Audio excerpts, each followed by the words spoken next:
Assalamualaikum warahmatullahi wabarakatuh. Alhamdulillahirrabbilalamin. Bertemu lagi bersama saya Dindin Permana dalam acara traveling jalan-jalan tipis-tipis. Sekarang kita menuju ke Buah Batu, tepatnya Batu Nunggal kali ya. Batu Nunggal untuk ngejemput istri saya yang sedang terapi akupunktur di sana. Sini saya lagi ngedengerin ceramahnya Buya Midun, pengersa Buya Midun dari Alamiah Pusat mengenai bab gibah, kawan-kawan. Jadi kata beliau, ternyata gibah itu dosa besar. Kenapa bisa dijadikan dosa besar? Karena dosa yang tidak kita merasa dosa, yaitu gibah. Di saat kita menggibahi saudara-saudara kita, menggibahi manusia lainnya, di saat itu pula kita merasa bangga diri, merasa tidak berdosa, merasa kita lebih mulia. Itu hal yang berbahaya, kawan-kawan. Sehingga kita tidak menyadari apa yang telah kita lakukan. Kita merasa mulia dan tidak merasa berdosa mungkin. Ya itu, ternyata itu suatu maksiat, kata beliau. Buya Midun itu guru yang emang menjelaskan cara dari kitab Ihya Ulumuddin karya Imam Ghazali. Sangat bermanfaat banget buat hidup, buat kita mempunyai pola pikir filsafat ya. Sebenarnya itu Imam Ghazali itu ya Hujatul Islam, di mana beliau yang telah menyelamatkan Islam pada zaman beliau dari orang-orang filsafat Yunani kuno ya. Di saat semua umat Islam itu beralih, kebanyakan itu beralih, yang tidak kuat imannya itu beralih kepada pemikiran-pemikiran yang emang menurut logikanya sendiri. Itu bahayanya. Makanya Imam Ghazali datang dengan hujah. Imam Ghazali datang dengan hujah Quran dan hadis Rasulullah, sunnah-sunnah Rasulullah, masya Allah. Di sini Buya Midun memakai bahasa Sunda ya. Di saat mencerahkan teks aslinya itu bahasa Indonesia sebenarnya. Lebih diterangkannya lagi dengan kesimpulan-kesimpulan sederhananya pakai bahasa Sunda karena ya mungkin birokrasinya atau daerahnya daerah Bandung ya, jadi sukunya Sunda. Banyak juga saya tertarik dengan dengan kajian-kajian seperti ini ya. Saya senang ngedengerin kajian-kajian filsafat dari Fahrudin Faiz. Itu juga salah satu guru saya. Dari Ustaz Nasrullah mungkin itu untuk penopang atau dasar-dasar dari kehidupan. Ini hanya untuk apa ya namanya? Hanya untuk pengembangan diri ya, kawan-kawan. Di saat kita punya persoalan, kita bisa berpikir secara logis dan tenang, tidak dengan secara kemarahan, apalagi kemurkaan ya. Karena di saat marah mungkin kita juga marah atas apa yang telah Allah tentukan ya. Karena sejatinya yang hal-hal yang tidak mengenakan itu berasal dari diri kita sendiri ya, tidak dari orang lain, tidak dari Allah itu sendiri, tapi ya itu hasil dari apa yang kita lakukan. Allah memberikan semuanya yang terbaik. Di saat kita menerima hal-hal yang tidak baik dan kita merasa tidak enak atau tidak nyaman, itu sejatinya untuk kita kembali juga. Bagi orang-orang yang berpikir, kalau yang emang hatinya atau pola pikirnya tertutup, ya makin mungkin Allah makin menambah mungkin ya. Saya kurang begitu paham juga saya, karena lebih fokus kepada ya diri saya sendiri yang emang merasakan itu lebih tenang, lebih nyaman di saat kita ada ilmu atau ada pola yang bisa kita jalani ya. Ibarat kita sekarang ini kita mau ke Batu Nunggal dan kita tidak tahu jalan, kita bisa membuka maps. Nah, ibarat seperti itu, kita bisa tenang kan, karena ya kita percaya pada maps itu sendiri. Padahal itu maps bukan manusia ya.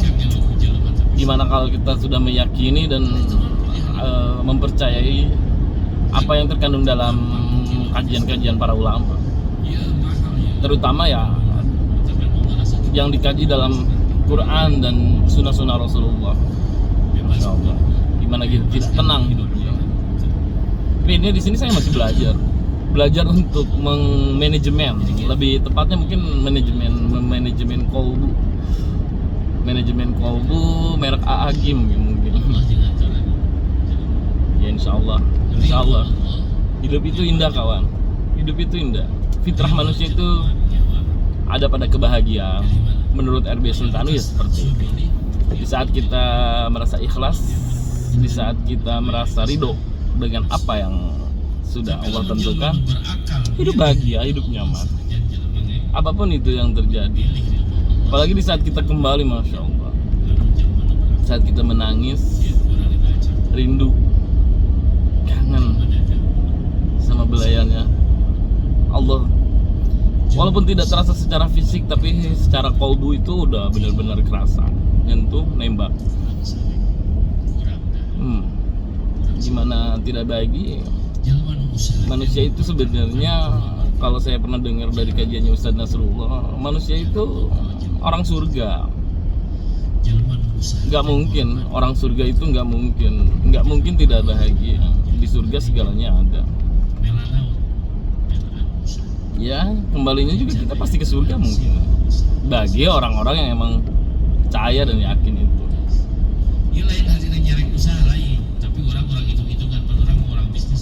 Mungkin agak sedikit tidak nyambung ya, bisa saya berbicara tentang hal kehidupan, Buya membahas tentang bahayanya lisan. Di sini bab ghibah yang telah dipelajari atau yang sedang dikaji, bab ghibah, bahayanya ghibah. Sebenarnya di sini saya lagi belajar untuk ngevlog.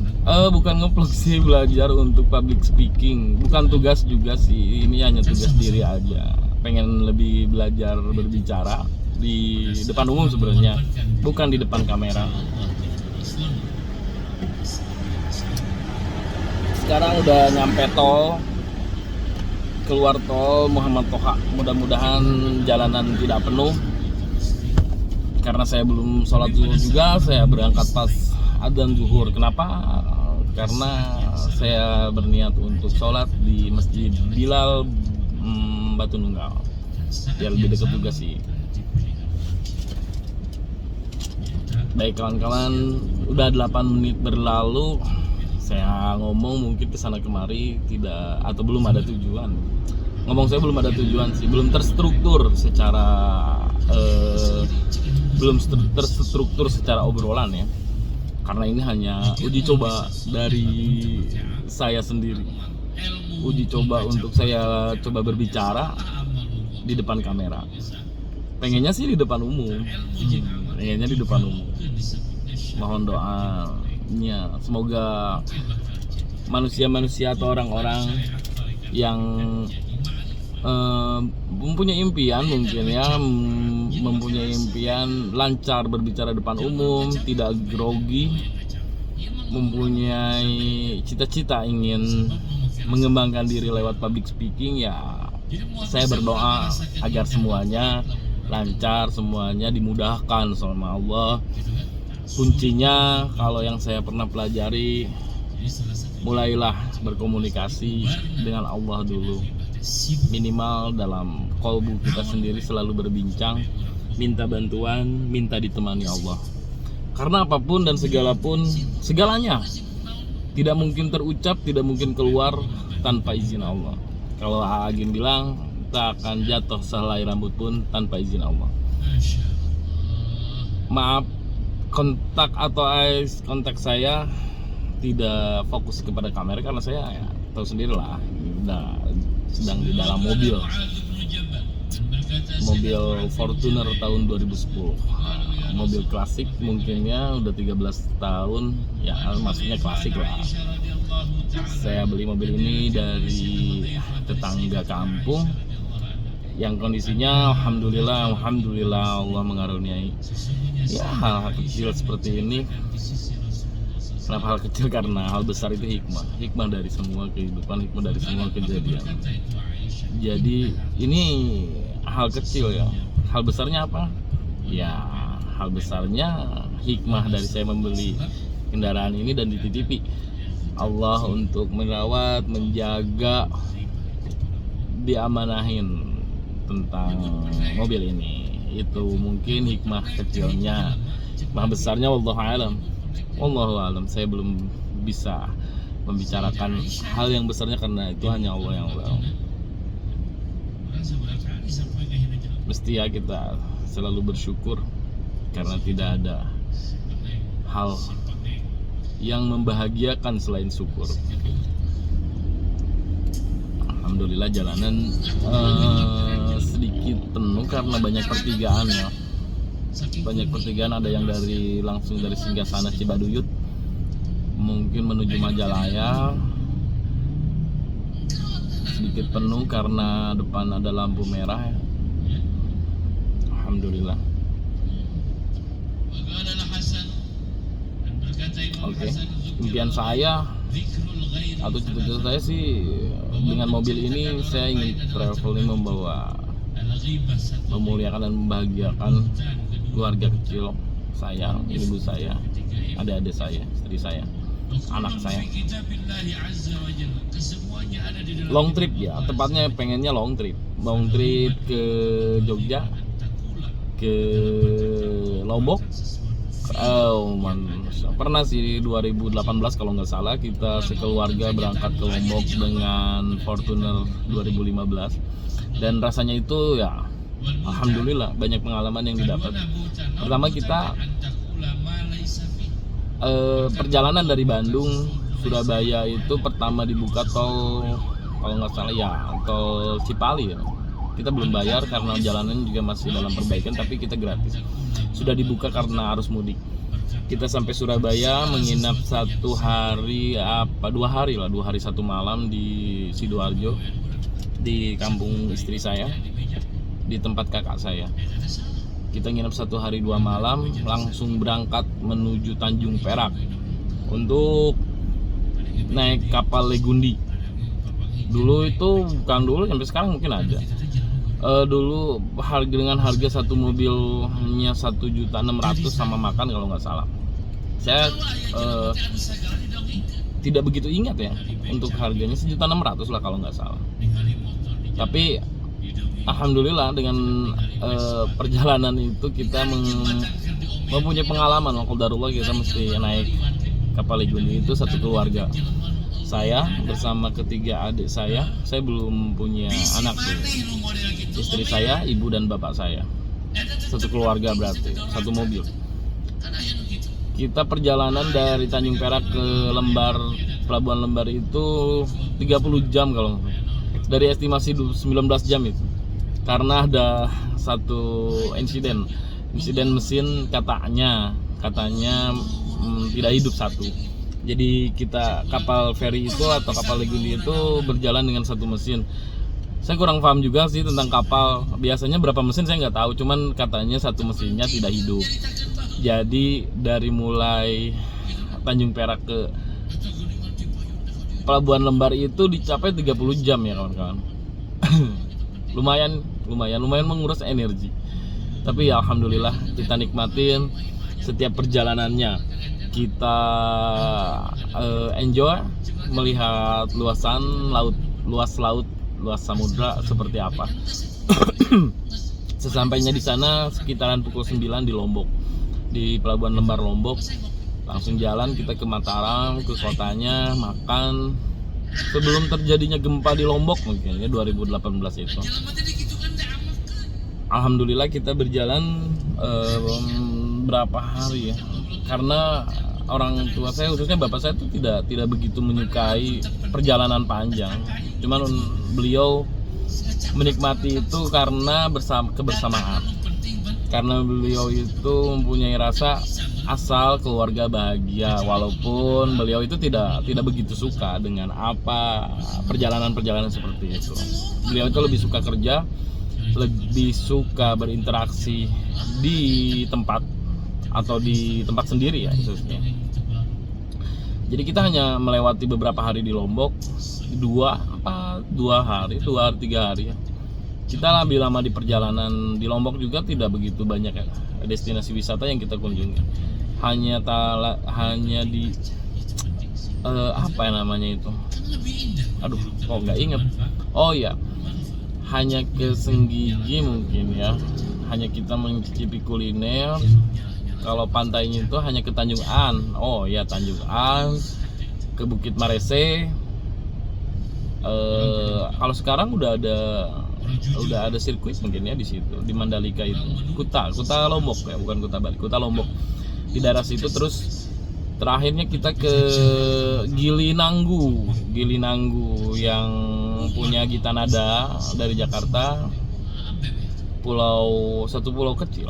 Kita nggak ke Gili Trawangan karena tahu sendiri ya, mungkin agak tidak nyaman bagi anak-anak kalau Gili Trawangan karena ya tahu sendiri, aurat terbuka, kondisi bebas mungkin ya. Dan ya qadarullah kita tidak sampai ke sana. Di situ kita balik dan tidak memakai kapal Legundi lagi ya dari Lombok ke Surabaya, tapi kita memakai jalur Bali. Nah, kita nggak mampir di Bali, hanya perjalanan malam Bali. Dari Lembar ke Padang Bayi itu dicapai waktu 4 jam naik kapal feri. Saya nggak ingat kapalnya apa namanya. Ombaknya lumayan menguras, saya tidak bisa sampai istirahat. Saya nyetir sendiri ya kawan-kawan, saya tidak tega kalau melihat orang tua saya yang menyetir. Bapak saya bisa menyetir, cuman saya tidak ingin. Dari Padang Bay ke mana Gilimanuk itu perjalanan 3-4 jam lah. Kita sampai pagi di sana. Pagi-pagi kita naik kapal ya dari Padang Bay. Dari Gilimanuk ke Ketapang, pelabuhan Ketapang Banyuwangi. Dari situ saya udah ngantuk berat tuh. Lumayan lah perjalanan. Di kapalnya saya tidak bisa tidur karena besarnya ombak. Bukan ombak apa ya, besarnya arus lautan mungkin. Besarnya angin juga. Dari Bali nyetir, dari Padang Bay nyetir sampai Gilimanuk saya tidak tidur, langsung full. Makanya pas di situ, pas nyampe kapal, padahal hanya berapa menit lah dari Gilimanuk ke Katapang itu hanya berapa menit. Saya hanya tertidur setengah jam mungkin ya, kurang lebih setengah jam lah. Dari situ sudah saya langsung tancap gas menuju Bandung. Nggak ada mampir lagi menuju Bandung. Dulu belum tol itu masih dari mana ya, kalau nggak salah itu tolnya dari Surabaya ya. Nah dari situ saya istirahat di masjid kalau nggak salah di daerah Wonosobo sampai 2 jam kurang lebih. Dari situ saya tidak tidur lagi. Alhamdulillah selamat sampai Bandung. Mantap. Itu perjalanan atau pengalaman saya, perjalanan long trip ya bersama keluarga. Dan entah Allah mengizinkan di tahun berapa, di bulan apa untuk sekarang ini. Tapi saya cita-cita harapan, cita-cita, keinginan saya pengen long trip, pengen perjalanan panjang. Kemarin sih sudah, cuman ya sampai Surabaya menurut saya itu biasa, karena saya udah biasa nyetir dari Bandung Surabaya itu biasa. Apalagi Bandung Semarang ya, udah biasa dagang dan jualan. Sebegitu aja mungkin ya. Udah 19 menit. Apalagi ya? Ya doakan aja teman-teman di saat saya long trip nanti, saya bisa bikin wawancara seperti ini berhadapan dengan kamera. Insya Allah tunggu di episode berikutnya. Assalamualaikum warahmatullahi wabarakatuh.